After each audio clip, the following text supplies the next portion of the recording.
સાંભળો સાંભળો સાંભળો હીરાના કારીગરો સાંભળો હીરાના ભાવ વધારવા માટે હડતાલ પાડી છે।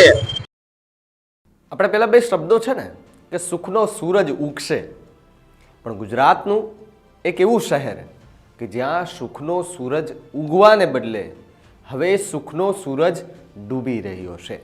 વાત કરવી છે સુરતની અને હીરા ઉદ્યોગની કે જ્યાં મંદીના માહોલ વચ્ચે રત્ન કલાકારો હવે રસ્તા પર ઉતરવા માટે મજબૂર બન્યા છે।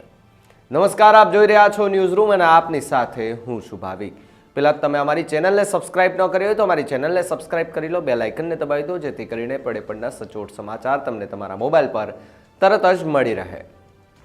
વાત ગુજરાત રાજ્યની કરવી છે અને સૌથી મોટું શહેર એ સુરત, ત્યાંથી હીરા આપણે કહીએ છીએ ને કે ડાયમંડ વર્ક, હીરા ઉદ્યોગ તરીકે જાણીતું શહેર એ સુરત આજે સુરતની બદસુરત બની ગઈ છે, કારણ કે ત્યાં રહેતા એ રત્ન કલાકારો આજે ત્રાહિમામ પોકારી ઉઠ્યા છે। એક તરફ મંદીનો ભાવ મળવા, રત્ન કલાકારોના સતત આપઘાતના કેસો સામે આવવા, સામૂહિક આપઘાત, પરિવાર સાથે ઝેરી દવા પી ગટગટાવી અને મોતને વાલું કરી લેવું, કારણ કે માથે દેણું થઈ ગયું હોય, લોન લઈને કામ કરતા હોય, જ્યારે વળતર ન મળે તો બિચારો કરે પણ કરે શું। જ્યારે સુરતની અંદર ડાયમંડ બૂટ્સ બનાવવામાં આવ્યું ત્યારથી લોકોને એવું હતું કે ભાઈ હવે કદાચ હીરા ઉદ્યોગને મંદીની જે નજર લાગી છે તે કદાચ હટી જશે। વડાપ્રધાન નરેન્દ્ર મોદીના હસ્તે તેમનું ઉદ્ઘાટન પણ કરવામાં આવ્યું હતું, પણ અહેવાલો મુજબ હજી પણ એ ડાયમંડ બૂટ્સ બનાવવામાં આવ્યું છે તેની અંદર ઘણી બધી એવી દુકાનો છે કે જે ખાલી છે, ઘણી બધી જગ્યાઓ ખાલી પડી છે, ન કોઈ લેવા માટે, કારણ કે મંદી એવી ને એવી જ છે। હીરાની આયાત નિકાસમાં પણ ક્યાં ઘટ જોવા મળી રહી છે। ગુજરાતનો હીરો, સુરતનો હીરો વખણાતો આજે કેમ કોઈ લેવા માટે તૈયાર નથી થતું? ત્યારે આખા મુદ્દો ચાલી રહ્યો હતો એ સમયે સમાચાર મળે છે કે ડાયમંડ ઉદ્યોગમાં ભાવ વધારા બાબતે હવે હડતાલનો ઢોલ ટીપાયો છે। અને આ સૌથી મોટા સમાચાર કે જ્યાં 30 માર્ચના રોજ હીરા ઉદ્યોગમાં પગાર અને ભાવ વધારાને લઈને હડતાલનું સૌથી મોટું, સુરતની અંદર સૌથી મોટી હડતાલનું એ આયોજન કરવામાં આવ્યું છે। અને આ હડતાલની અંદર રત્ન કલાકારો અને પરિવારજનો ઉપસ્થિત રહેવાના છે। હવે ઢોલ પણ વાગી ગયો છે અને કહેવાઈ ગયું છે કે સાંભળો સાંભળો સાંભળો, આવનારી 30 માર્ચના રોજ આપણે હડતાલ પાડવાની છે। પહેલા એ ઢોલીને સાંભળો કે જેણે હાથ પાડ્યો છે સુરતની ગલીઓ ગલીઓમાં જઈ અને જે હીરા ઉદ્યોગ સાથે સંકળાયેલા જે લોકો છે ને બીજા સુરતમાં રહેતા લોકો છે તેમને એક સંદેશ આપ્યો છે। સાંભળો સાંભળો સાંભળો હીરાના કારીગરો સાંભળો હીરાના ભાવ વધારવા માટે હડતાલ પાડી છે। તો 30 તારીખે સવારે 9:30 વાગે કતારગામના દરવાજે હાજર થઈ જવાનું છે। સભી કારીગરને કોઈ કામે જવાનું નથી। સાંભળો સાંભળો સાંભળો।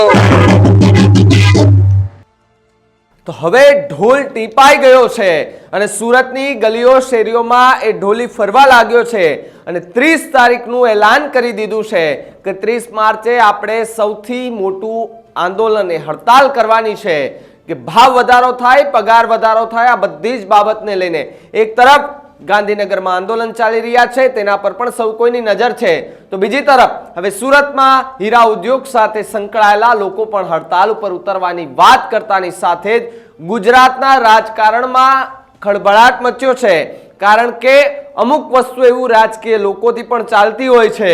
ત્યારે જો આ હડતાલ થાય તો ઘણા એવા ડાયમંડ વર્કર્સ છે કે જેમની પર આફતની મુશ્કેલી પણ આવી શકે છે અને સરકાર પર પણ આવી શકે છે, કારણ કે જો જે અત્યારે ડાયમંડ વર્ક જે કરી રહ્યા છે એ કારખાના ચાલુ છે અને જો એ એક દિવસ માટે બંધ થાય તો કરોડો રૂપિયાનું નુકસાન થાય તેવી ભીતિ પૂરેપૂરી સંભાવના છે, એવી ભીતિ પણ સેવાઈ રહી છે।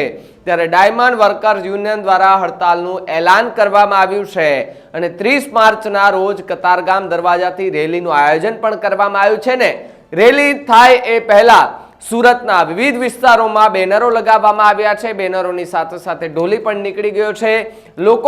અન્ય લોકો છે કે જે આ એક યુનિયન છે બીજા રત્ન કલાકારોને આહવાન કરી રહ્યા છે કે 30 તારીખે આપણે સુરતમાં કતારગામ વિસ્તારની અંદર આપણે આ આખી ઘટનાને લઈને આપણે ત્યાં ભેગું થવાનું છે, ચર્ચા વિચારણા કરવાની છે, કઈ રીતે પગાર વધારો કરાવવો અને કઈ રીતે ભાવ વધારો કરાવવો તેને લઈને પણ ચર્ચા કરવામાં આવી છે. એટલે કે 30 તારીખના રોજ સુરતની અંદર હીરા ઉદ્યોગ ઠપ થઈ જશે અને એમની જવાબદારી કોણ લેશે એ તો આવનારો સમય બતાવશે. પણ આ રત્ન કલાકારોના જે યુનિયનના જે મુખ્ય છે લોકો કે જેમણે આ જાહેરાત કરી છે, પેલા એમને સાંભળો કે 30 તારીખના રોજ શું આયોજન કરવામાં આવ્યું.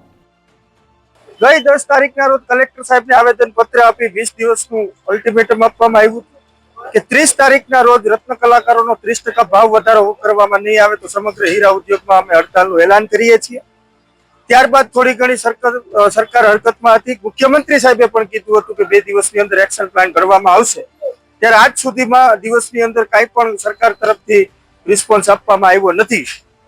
તો આવનારી 30/3/2025 ના રોજ અને રવિવારે હડતાલનો કોલ ચાલુ રહેશે અને સમગ્ર હીરા ઉદ્યોગ બંધ રહેશે. અમારો જે ઉદ્દેશ્ય છે કે ભાવ વધારાની ઉચ્ચ સ્તરીય સમિતિ બનવી જોઈએ અને જે પડતર માંગણીઓ છે, રત્ન કલાકાર કલ્યાણ બોર્ડ હોય, આર્થિક પેકેજ હોય, વ્યવસાય વેરો હોય, આ બાબતે સરકારે જવાબ આપવો જોઈએ. કતારગામ દરવાજાથી સવારે 9 કલાકે રત્ન કલાકાર એકતા રેલીનું આયોજન કરવામાં આવશે અને આ રેલીની અંદર હજારો સંખ્યાની અંદર કારીગરો જોડાશે. આપના માધ્યમથી રત્ન કલાકારોને આહવાન કરવા માંગુ છું કે આજે 10 વર્ષથી તમારો ભાવ વધ્યો નથી. આજે હંમેશા રત્ન કલાકારોનો જયારે મંદી આવે છે ત્યારે શોષણ કરવામાં આવે છે અને ભાવ ઘટાડી દેવામાં આવે છે. એ લોકોએ 40% ભાવ ઘટાડ્યો છે, અમે 30%ની માંગણી કરીએ છીએ. તો તાત્કાલિકના ધોરણે ભાવ વધારવામાં આવે ને ઉચ્ચ સ્તરીય સમિતિ બનાવવામાં આવે અને આ રેલીની અંદર તમામ રત્ન કલાકારો જોડાય અને આ રેલીને સફળ બનાવે. અને કાલ રવિવારના રોજ સમગ્ર હીરા ઉદ્યોગ બંધ રહેશે એવી હું આપના માધ્યમથી માહિતી આપવા માંગુ છું અને વિનંતી કરવા માંગુ છું કે એક પણ કારખાનું ચાલુ ન રહે. આવનારી 30/3/2025 ના રોજ રત્ન કલાકાર એકતા રેલીનું આયોજન કરેલ છે. હડતાલ માટે તો કારીગરોને અત્યારે કોઈના ઘર ચલાવવા એ પોહાય એમ જ નથી. કારણ કે જો શેઠિયા જ એને જો સલામતી આપે તો બિચારા ઘર ચલાવી શકે ને. એટલે આ માટે સરકારને મોદી સાહેબને જ આમાં ધ્યાન આપવું પડે કે હીરા માટે ગમે ત્યાં મિની બજારમાં કે ગમે ના બધે ભાવ વધારા કે ગમે ના હીરાનું આખી પ્રોડક્શન કે ગમે એ થતું હોય એ બધું કરીને અને શેઠિયા કમાય તો જ પાછા મજૂરો લોકોને આપી શકે. બાકી ઘરમાં કોઈ પણ અત્યારે 5,000 રૂપિયા કારીગરો માટે કોઈને વધતા નથી. બોલો, ઘર ખર્ચા ચાલે છે. અને આખું સુરત 9 રાજ્ય માટે 10-9 કેટલા રાજ્ય કયો આખું સુરત આની માટે ટકી રહ્યું છે. તો આ સરકાર કેમ ધ્યાન નથી આપતી? બાકી આ આંદોલન જે આ હડતાલ પાડવાની છે એ તો પાડવાની જ છે. અમે એક કારીગર તરીકે જ કહીએ છીએ કે રોજી રોટી મળે એવું માટે સરકારને ધ્યાન આપવું જ પડે. તો આમાં મોદી સાહેબ કેમ ધ્યાન નથી આપતા? અને કેટલી તકલીફ પડે છે મજૂર લોકોને એ તમે જાણતા નથી. આમાં લોકો મરી પણ જાય છે. લ્યો, આમાં કેટલા માણસો મરી જાય છે સરકારને કઈ ખબર જ નથી કે કેટલા માણસો મરી જાય છે. કારણ કે કોઈને રોજી રોટી જ ન આપે તો કોઈ આત્મહત્યા કરીને બિચારા મરી જાય છે. એટલે આ માટે સરકારને ધ્યાન આપવું જ પડે. અને જો આ હીરા માટે તો હીરાનો ધંધો આખી દુનિયાનો પહેલો નંબરનો ધંધો છે. આ માટે સરકારે જ એને ધ્યાન આપે ને હીરા ઉદ્યોગને. શેઠિયા કમાય એટલે કારીગરને આપવાના જ છે. બાકી જો શેઠિયાને જો સપોર્ટ નથી આપતા સરકારને આમાં પૂરેપૂરું, હું તો કહું છું મોદી સાહેબ આમાં ધ્યાન ફરજિયાત.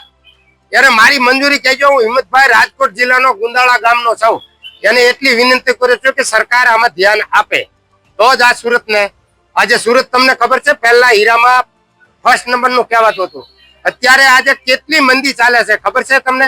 કારીગરોને કોઈને હીરા શેઠિયાને પોસાતા પણ નથી. તો આ માટે સરકારને ધ્યાન આપવું જ પડે કે હીરા વેચાય તો ઈવડા ઈ પાછા બિચારા મજૂરને આપે તો જ રોટી મળે. તો સુરતના તમામ રત્ન કલાકારો હડતાલમાં જોડાય તેવી અપીલ પણ કરવામાં આવી છે. રત્ન કલાકારોએ પણ હડતાલને હવે સમર્થન આપ્યું છે. રત્ન કલાકારો કહ્યું કે સરકારે આ બાબતે વિચાર કરવો જોઈએ. ડાયમંડ વર્કર યુનિયન દ્વારા પણ તમામ રત્ન કલાકારોને રેલીમાં જોડાવા અપીલ પણ કરવામાં આવી છે અને રત્ન કલાકારોના હિતમાં સરકાર ઝડપથી નિર્ણય લે તેવી માંગણીઓ હવે રત્ન કલાકારો દ્વારા કરવામાં આવી રહી છે. ત્યારે રત્ન કલાકાર હિંમતભાઈ ખોખરિયા એમને પણ તમે સાંભળ્યા અને બીજા ભાવેશભાઈ ટાંક કે જે ઉપપ્રમુખ છે ડાયમંડ વર્કર્સ યુનિયનના, આ બંનેને તમે સાંભળ્યા. આ બંનેની પ્રતિક્રિયા પરથી એવું લાગે છે કે આવનારી 30 તારીખ માટે તડામાર તૈયારીઓ થઈ ગઈ છે અને આ તૈયારીઓ દર્શાવી રહી છે કે સરકાર સામે વધુ એક આંદોલનના એંધાણ મંડાઈ ગયા છે. આખા મુદ્દે તમારું શું માનવું છે અમને કમેન્ટ કરીને ખાસ જણાવજો. તો આવા જ વધુ સમાચાર માટે આપ જોતા રહેજો ન્યૂઝ રૂમ ગુજરાત. નમસ્કાર.